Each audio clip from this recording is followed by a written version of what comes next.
Hi, Laura. I was just going to start by asking about just overall health of the squad heading into tomorrow's match. Um, well, I don't want to give it away before the availability report, but Shay Holmes is not here this weekend. Had a commitment that just unfortunately hit at the same time as the game. Um, yeah, we'll leave it at that for now. And just following up on that, we just talked to Jess a little bit about just, the challenges that North Carolina can present with how they play in possession, and just wondering what you all have seen from them in their first game this season, and what kind of, just from your perspective, the kinds of threats that they present. Yeah, I think you have to accept certain things against North Carolina, and you have to accept that they're going to have a lot of the ball. And if you don't accept that, the game can be really frustrating. I actually think two of our better performances last year came against North Carolina. Um, we were committed to a game plan. We stuck with it. We caused them problems in both games. I thought we were really unfortunate to come away from here last year with nothing. Um, so, yeah, I think we want to be aggressive. We want to defensively be solid. We want to try and catch them in transition. I think that's an area that we can look at to try and catch them in. But no, they're a very good team. They play a really good style of football. Um, but how can you eliminate their strengths within that, knowing that a lot of their strengths build around what they want to do with the ball, and then hit them in areas of weakness against them. So yeah, they're a very unique team to play, I would say. But I always enjoy these games against them because they're very tactical and very strategic for me, which are the games I enjoy the most. Thanks, Susie. And then Jada, go ahead. Thanks. Thanks for the time, Laura. Wanted to ask, what have you kind of picked up from the team after the first match? Maybe positives and negative things to work on with them. Yeah, I think I said this after the game. I think that the overarching feeling was that if the game had gone on a little bit longer, we would arguably have won the game. I got the whole they should have probably been down to 10 players before they were email this week, which is always frustrating because I think, again, those are game-changing moments that couldn't swing the momentum in your favour. But I think the overarching emotion was good platform to build from, areas that we did okay in, areas that we want to get better in, but we're sort of looking at these first three games of the season prior to the FIFA break of a real evaluation process of who we are. And I think last year, from a mentality perspective, we maybe wouldn't have got something out of that game last year. Whereas I think that was a huge positive for us, that we not only got a point out of it, but were the team on the front foot for the last 30 minutes of the game. So that's a big positive. And that we limited them to not many opportunities that were good opportunities for them, which I think for us in where we're at right now, being hard to beat is going to be a big element of who we want to be. So I think the overall was, we felt like it was a good stepping stone on the foundations that we've built in pre-season. Thanks, Jada. Any other questions? Steve, go ahead. Hi, Laura. I want to ask, North Carolina has been a particular bugbear for the Reign over the years, particularly playing in North Carolina. I wonder if you could talk a little bit about what you think makes it so challenging to go to Cary, and how you feel like the team's going to be able to turn it around and get points out of this game.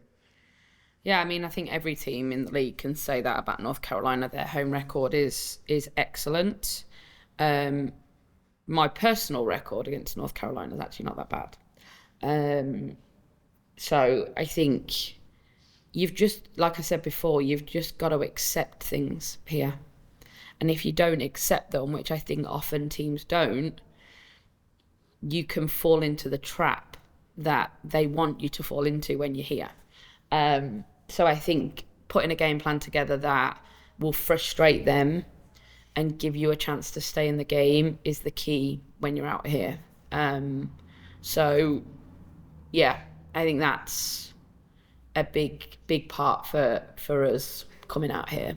I think last year was the first time I've lost out here in a while, so in my very short recollection, but I could be wrong. So yeah, I think that, you know, they have a very solid home record for a reason. I think that's probably built off their years of being very dominant in the league. And yeah, they play a style that can be frustrating to play against. That's for sure.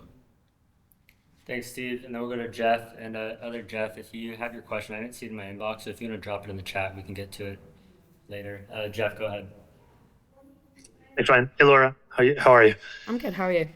Good. Thank you. Just wondering, maybe zooming out a little bit here, wider lens of the experience you have in this league, and looking at obviously up to 14 teams, 16 come in, and just kind of how things stand in terms of, the quality across the league, how predictable or unpredictable results might be. Do you feel like any kind of shift in this season? I mean, we saw a bit of a difference last season in terms of, the gap from first to last, obviously. So, I mean, how does it feel to you coming into this year? Yeah, I mean, I don't know the exact stat, but I feel this way for ourselves. So I'll only speak about us. I think the thing that's changed in the league, and I think the CBA is a big impactor of this, is it's harder to blow a team up now than it was before.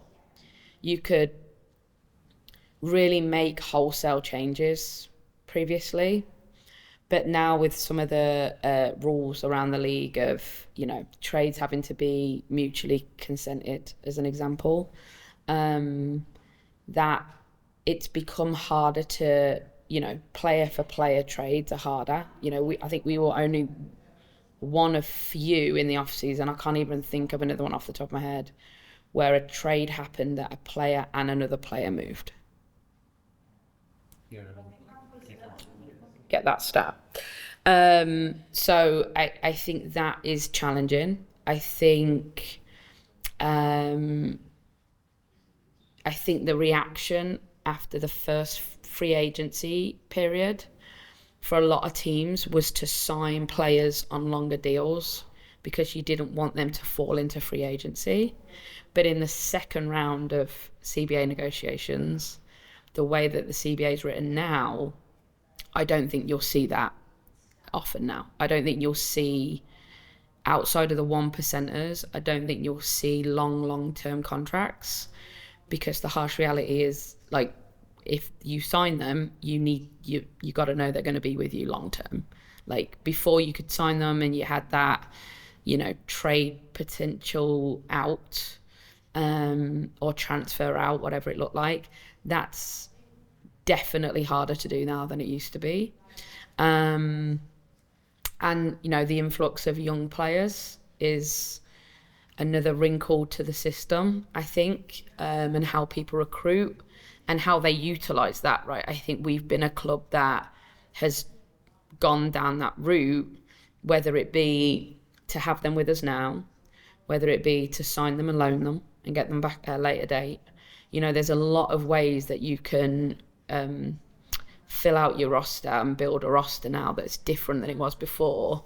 But the thing that's probably the most challenging for teams is if you feel like you need to do a complete rebuild. And, a lot of people have talked about our 2024 season, it being a pretty close replica to 2013. And is 2025 going to look like 2014? The harsh reality is we made so many changes in that year that we're not in a position to do that now. It's much harder to do. So have we made changes? Yes. Have we made the wholesale changes like we did then? No, it's hard. So I do think that that's a wrinkle. And obviously the teams that were successful haven't made a lot of changes. the teams that weren't necessarily as successful have made changes, but maybe not the wholesale changes that we could have done in the past. Thanks, Laura. That helps a lot. I don't see any other trade for from a quick glance that's player for player either. So I just checked too, and I confirmed it's the only one. Knowledge is power, people. Knowledge all is power. right, appreciate it. Thanks, Jeff. Any other